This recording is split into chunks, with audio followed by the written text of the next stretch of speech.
भोवती गोल फिरते। हा जो मोबाईलच्या लाईट मधून प्रकाश येतोय आपण याला सूर्य समजूया आणि ही पृथ्वी आहे। हा प्रकाश पृथ्वीवरती सरळ रेषेमध्ये पडतो आहे, म्हणजे याच पृथ्वीची सावली तिच्या मागच्या बाजूला पडते। या ठिकाणी दिवस आहे, या ठिकाणी रात्र आहे। पृथ्वी स्वतः भोवती फिरत असते। पृथ्वी स्वतः भोवती फिरत असल्यामुळे काय होतं की तिची स्वतःची सावली तिच्या मागच्या बाजूला पडते, त्यामुळे रात्र होते आणि इकडे सूर्यासमोर जो जो भाग येत चालतो त्या भागामध्ये सकाळ होत चालते। आता ही पृथ्वी अशी गोल फिरत आहे, बरोबर। आता हा भाग अंधारामध्ये चालला, म्हणजे इथं काय होत आहे, रात्र होते। आणि हा खालून जो भाग वर येतोय तिकडे काय होत आहे, दिवस निघतोय, प्रकाशित होत आहे।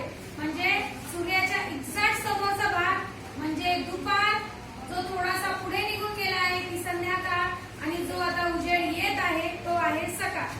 आता आपण या सूर्याची दिशा अशी बदलवली आणि गृहीत धरा की ज्या मुलाने पृथ्वी धरलेली आहे हा चंद्र आहे, ठीक आहे।